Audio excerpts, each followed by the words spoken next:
Smooth Criminal is, without a doubt, one of Michael Jackson's most iconic songs. But did you know that the lyrics narrate a terrible crime and that Michael put his own heartbeat into the song? To understand this and how he defied the force of gravity, stay with us until the end, because we've gathered 15 facts about the song, the lyrics, and the music video that you probably didn't know. I'm Guilherme. And I'm Ingrid. And you're on the Decipher Hits channel.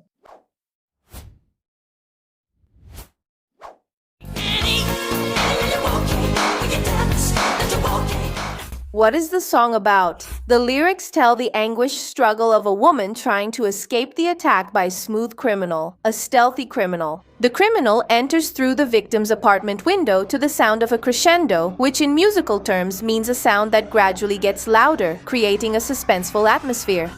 Upon entering, the man leaves bloodstains on the carpet even before reaching the victim. This may indicate that he had already claimed other victims that same night. And when she comes across the intruder, the woman runs and tries to hide under the table. But even so, the attacker manages to find her. Vulnerable, she then runs to her room, but it's already too late. The victim is struck and knocked down by the criminal. Who is Annie, the victim? In the chorus, Michael Jackson reveals the victim's name when he finds her collapsed and repeats the following question: Annie, are you okay? Annie, are you okay? Are you okay, Annie? Are you okay? This line is the most striking in the song and is repeated 42 times throughout the entire track. The phrase was inspired by the mannequins used for cardiopulmonary resuscitation training, which are very common in first aid classes. In the United States, this mannequin is called resuscian, and during training, students are instructed to ask this question before starting chest compressions, as it is a way to check if the victim is conscious. Are you okay? Are you okay? Help! There was one of those dolls in the studio where Michael recorded his songs, and that's where he got the name for the main character. Interestingly, there's a theory that the Annie doll was based on a French woman who drowned in the Seine River at the end of the 19th century. The song was supposedly inspired by a serial killer. In addition, other theories have emerged suggesting that Smooth Criminal was actually telling stories of real crimes. Michael's brother, Jermaine Jackson, stated in his book, released in 2011, that Michael may have been inspired by the famous serial killer, Richard Ramirez, known as the Night Stalker, who terrorized the city of Los Angeles in the 1980s, killing his victims in a cruel way. On the other hand, Michael had already stated that Smooth Criminal was not inspired by any specific crime. He said that he just selected some phrases that he used to read in newspaper crime reports, and that caught his attention. First version of Smooth Criminal. Even before Smooth Criminal, Michael started working on a song that was going to be called Al Capone, the name of one of the most famous gangsters from Brooklyn, also known as Scarface. But instead of releasing that song, he decided to keep working on it to make it as perfect as possible. So, after perfecting the lyrics, the melody, and the concept, Smooth Criminal as we know it today finally came to life. The original version of Al Capone was only released after the King of Pop's death on the 25th anniversary edition of Bad, released in 2012.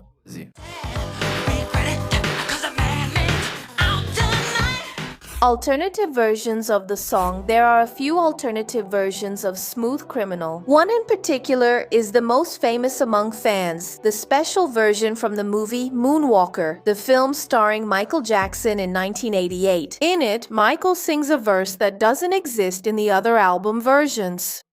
Every time I start to find him, he's leaving no clues, they're behind him. And they have no way of knowing the suspect or what to expect.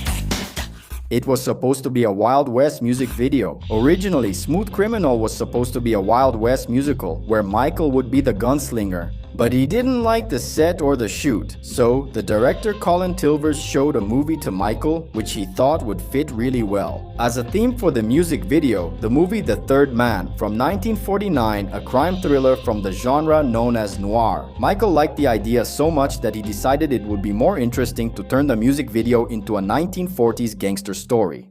Where did the suit and the fedora hat come from? Besides the inspiration from mafia movies, much of the music video's set, costumes, and especially the iconic choreography were inspired by the 1953 Fred Astaire musical called The Bandwagon. With the white suit and fedora hat, Michael paid a beautiful tribute to his idol. Fred Astaire's choreographer visited the set of the music video and was impressed, saying that the dancer would be extremely flattered by a tribute made by such a wonderful person. Since Astaire died months before Smooth Criminal was finished. Darling, anti-gravity lean. And when we talk about the choreography of Smooth Criminal, it's impossible not to remember the move that seemed to defy gravity.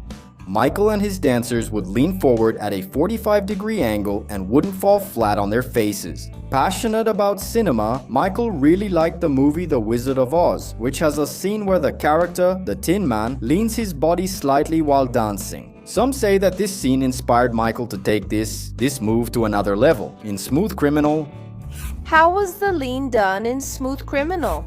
For the recording of the music video, Michael and the dancers used support cables around their waists, which assistants would connect and disconnect at the end of each move. But if that were done in live shows, it would ruin all the magic of the move. So, Michael didn't rest until they managed to replicate the same move on stage. Costume designers Michael Bush and Dennis Tompkins stepped in and managed to create a brand new mechanism. They invented a special shoe that had a hole in the sole, and during the performances, Michael Jackson and his dancers would fit the hole in the shoe onto a kind of peg that would appear on the stage floor. And that way, they were able to lean forward and return to the starting position while being held by the peg fitted into the sole of the shoe. If you're enjoying the video so far, go ahead and leave a like and subscribe to the channel so you don't miss any more videos like this. Going back to Michael, he patented the invention of the shoes in '92, just in time to use them for the Dangerous World Tour that same year. And of course, Smooth Criminal would continue to be part of all of Michael Jackson's biggest tours, like the History Tour in '96 and This Is It, which was supposed to happen in July 2009. But unfortunately, Michael left us shortly before that last tour.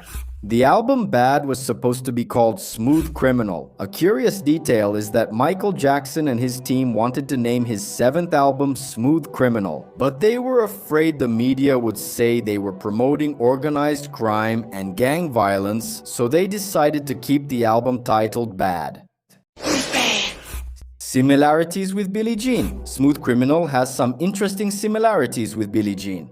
Since it was produced by Quincy Jones and he also didn't like this song, Quincy only agreed to produce the track because of Michael Jackson's enthusiasm and insistence. Besides that, both songs are fictional stories and, just like in Billie Jean, a woman also appeared saying that the song was about her. In 2017, on an American TV show called Dr. Phil, a former model claimed to be the Annie from the song Smooth Criminal and that Michael Jackson had written the song for her. The woman's own daughter already said that she had mental problems. The show's producers then called Matt Forger, a music producer who worked with Michael, to clarify the situation. That's when Forger confirmed that the song was inspired by the medical dummy. According to the TV show, the woman ended up being hospitalized. After the episode, Michael was disappointed with the performance of Smooth Criminal, released in November '88 as the 7th single from his 7th album, Bad. Smooth Criminal reached 7th place on the Billboard Hot 100. This was a disappointment for Michael, who had already reached 1st place with 5 other hits from the album and expected to do the same with Smooth Criminal.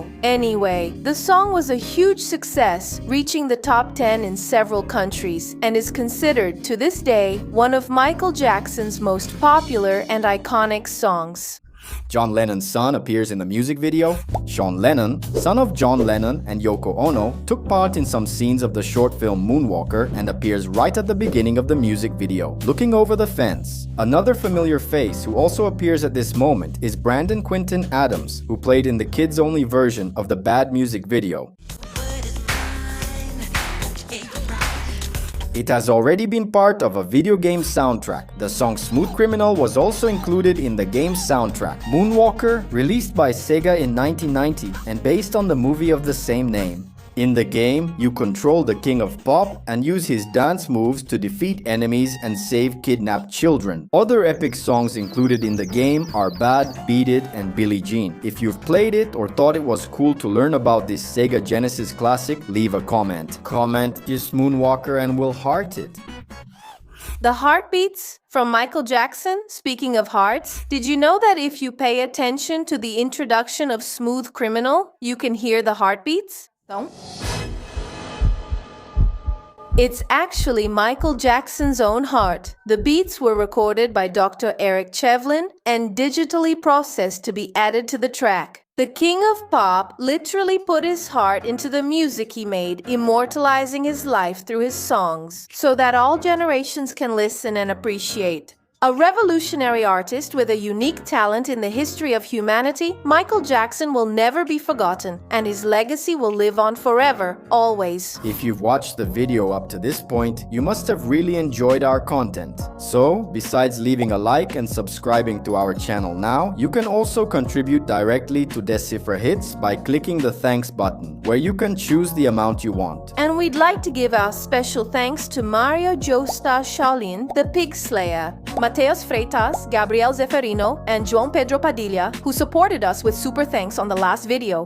Your support means a lot to us. Thank you so much, and thank you as well for staying with us until now. See you next time.